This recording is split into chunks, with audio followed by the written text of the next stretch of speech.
আমার আজকের ভিডিওটা হচ্ছে ভিউ কম হলে ক্ষতি নেই ওই সিরিজের ভিডিও।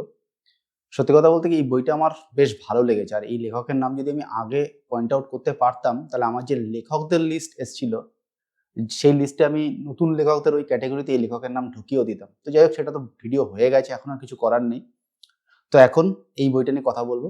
হ্যাঁ, আমি রক্তিম। তো চলুন ভিডিও শুরু করা যাক। যে বইটা নিয়ে কথা বলছি সেটা হচ্ছে পত্রভারতীর একটা বই, দাম 250 টাকা, আর পেজ নাম্বার হচ্ছে 236। তো বইটা প্রথমে দেখিয়ে নি, তারপর বইটা নিয়ে কথা বলছি। এই হচ্ছে বইটা, ভাঙা ব্রিজ। ঠিক আছে, প্রচ্ছদ তো অসম্ভব সুন্দর, একটা রেট্রো লুক আছে, পুরোটা খুলে দেখালে এরকম। ঠিক আছে, আর যেরকম থাকে স্ট্যান্ডার্ড, এখানে ব্লার্ব রয়েছে, এখানেও 2 লাইন লেখা রয়েছে, আর এখানে রয়েছে লেখক পরিচিতি। লেখক রোহিত দে, অনূর্ধ্ব 26 লেখাই রয়েছে এখানে। ঠিক আছে, এই লেখক পরিচিতিতে লেখাই রয়েছে। পত্রভারতীর পেজ প্রিন্ট কোয়ালিটি একবার দেখিয়ে দিই, দেখানোর নিষ্প্রয়োজন। আর ভিতরে আর কোনো ছবি নেই, আমি সদ্য শেষ করলাম। আমি কসবা বইমেলা থেকে বইটা কিনেছি। তো এই বইটা নিয়ে কথা বলতে গেলে প্রথমেই বলি যে এই বইটা হচ্ছে ওই ঘরানার একটা বই যে ধরনের লেখা সরঞ্জিৎ চক্রবর্তী লেখেন। সরঞ্জিৎ চক্রবর্তীর লেখা মানে কি? মানে হচ্ছে একটা ক্যানভাস উনি প্রথমে আঁকেন, আঁকতে থাকেন একটার পর একটা ঘটনা, এবং এই ঘটনাগুলো খণ্ড খণ্ড চিত্র উনি তৈরি করতে থাকেন। এবার এই চিত্রগুলোর মধ্যে উনি কানেকশন জুড়তে যান। এটা হচ্ছে মোটামুটি ওই কনক্লুসিভ গল্পের যে স্ট্রাকচার বা রাউন্ড শেপ গল্পের যে স্ট্রাকচার, ওই স্ট্রাকচার ফলো করে এগোনো হয়, এবং গল্পগুলো কোথাও গিয়ে একটা কনক্লুসিভ জায়গায় গিয়ে দাঁড়ায়। মানে ওপেন এন্ড খুব বেশি মোস্ট অফ দ্য কেসেসে আমি যেটা যতদূর পড়েছি থাকে না, এক্ষেত্রেও তাই। এবং এই গল্পগুলোর ক্ষেত্রে সবচেয়ে ইম্পর্টেন্ট হয়ে ওঠে গল্প বলা, অর্থাৎ ন্যারেশন। তার কারণ এখানে খুব একটা কনফ্লিক্ট পয়েন্ট বিরাট কিছু থাকে না, থাকে ওই চরিত্রগুলোকে জার্নি জানার জন্য মানুষের মধ্যে যে ইনকুইজিটিভ নেচারটা তৈরি হয়, সেই ইনকুইজিটিভ নেচারটা কনফ্লিক্ট হিসাবে কাজ করে, এবং চরিত্রগুলো ফাইনালি কোথায় গিয়ে পৌঁছলো এই জার্নিতে, যে জার্নি দিয়ে লেখক রোহিত দে আমাদেরকে নিয়ে যাচ্ছেন, সেইটা জানার জন্য মানুষ লেখাটা মানে এই গল্প বা এই উপন্যাস পড়ে। এবার এখানে অনেকগুলো চরিত্রকে একসঙ্গে খোলা হচ্ছে একটা মফস্বল এরিয়া, যেখানে একটা ভাঙা ব্রিজ রয়েছে। তো সেই এরিয়াটার একটা নাম দেওয়া হয়েছে দুয়ারি। সেখানে একটা ভাঙা ব্রিজ রয়েছে, ব্রিজটা মাঝখানে ভেঙে গেছে। তো সেখানে খন্ড খন্ড অনেকগুলো লি দাদু, তারপরে এরকম শিবু, এরকম ক্রিশ্চিয়ান, এরকম অনেকগুলো চরিত্র, তাদের প্রত্যেকের ব্যাক স্টোরি আছে। সেই ব্যাক স্টোরিগুলোকে খুব পিকচার পারফেক্ট করে আঁকতে পেরেছেন লেখক রোহিত দে। সেন্টেন্সও খুব ভালো, এবং সত্যি কথা বলতে কি এই ধরনের এর মধ্যে একটা চন্দ্রবিন্দুর গানের মতন একটা ব্যাপার থাকে, মানে একটা হালকা মন খারাপ, একটা হালকা বিষাদ, একটা এরকম থাকে, বন্ধু তোমায় এই গান শোনাবো বিকেল, ওই টাইপের একটা ব্যাপার স্যাপার থাকে। ওই যে ফিল, ওই ফিলটাকে রোহিত দে খুব সুন্দর করে, লেখক খুব সুন্দর করে তুলে আনতে পেরেছেন। আর একটা জিনিস এখানে হয়েছে, এই পুরো উপন্যাসটাকে যদি এক কথায় আমাদের সামারি করতে হয় তাহলে এটা কিন্তু একটা প্রেমের উপন্যাস। কেন বলছি প্রেমের উপন্যাস? তার কারণ প্রেম মানে হচ্ছে সামাজিক উপন্যাস, অর্থাৎ সমাজের বিভিন্ন কিছুর রিফ্লেকশন এখানে হয়, এবং ঠিক এইখানে এই রিফ্লেকশন অংশটাতেই সবচেয়ে বাজিমাত করেছেন লেখক। কেন?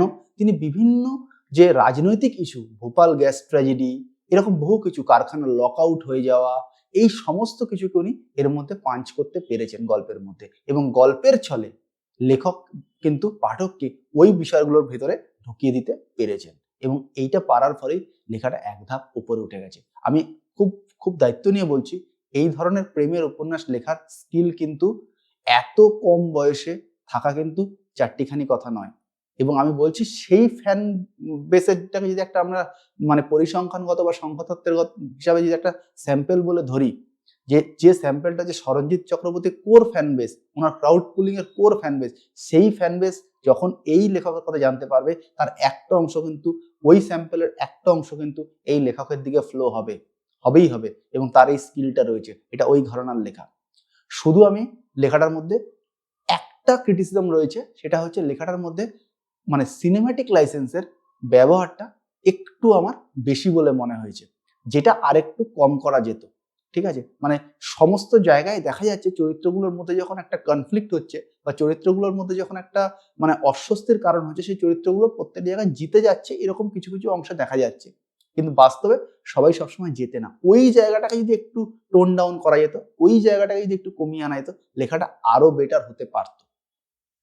এছাড়া আমি বলি, এখানে মোটামুটি মানে গত 30-40 বছরের সমস্ত রাজনৈতিক বিষয়, এবং 30-40 না, একেবারে 1942 এর দ্বিতীয় বিশ্বযুদ্ধের সময়কার ঘটনা, সমস্ত রাজনৈতিক বিষয়কে একটু একটু করে ছুঁয়ে যাওয়া হয়েছে। আমি বলেছি ভোপাল গ্যাস ট্র্যাজেডি, এছাড়া দ্বিতীয় বিশ্বযুদ্ধ, এছাড়া নকশাল মুভমেন্ট, এছাড়া নকশাল বাড়ি, মানে সমস্ত কিছুকে প্রায় ছুঁয়ে যাওয়া হয়েছে।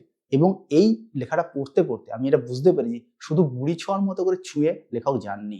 লেখক এই প্রত্যেকটা ঘটনা নিয়ে তার বিস্তর পড়াশোনা রয়েছে এবং এই ঘটনাগুলোকে তিনি তার উপলব্ধির স্তরে নিতে পেরেছেন। কেন আমি বলছি এই কথাটা? কারণ যদি আপনি উপলব্ধির স্তরে নিতে না পারেন, এইরকম বাক্যে আপনি এটাকে কনভার্ট করতে পারবেন না। শুধু পড়াশোনা করে আপনি এই বাক্যের এই কায়দায় আপনি কনভার্ট করতে পারবেন না, যেটা লেখক পেরেছেন।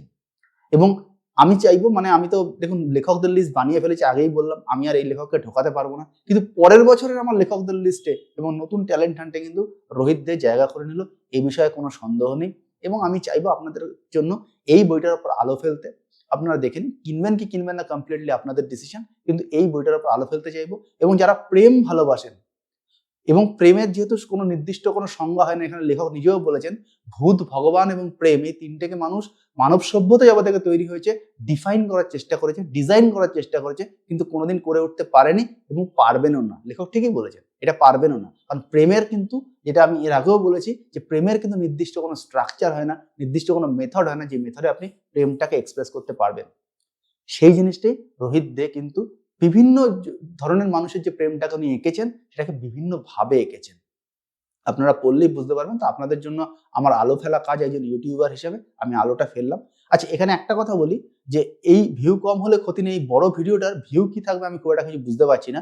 তো এই জন্য এই বইটার একটা সামারাইজড রিভিউ আমি কিন্তু একটা শর্ট হিসাবে আনবো বইমেলার আগে, কারণ আমি চাইছি এই বইটার কথা মানুষ জানুক।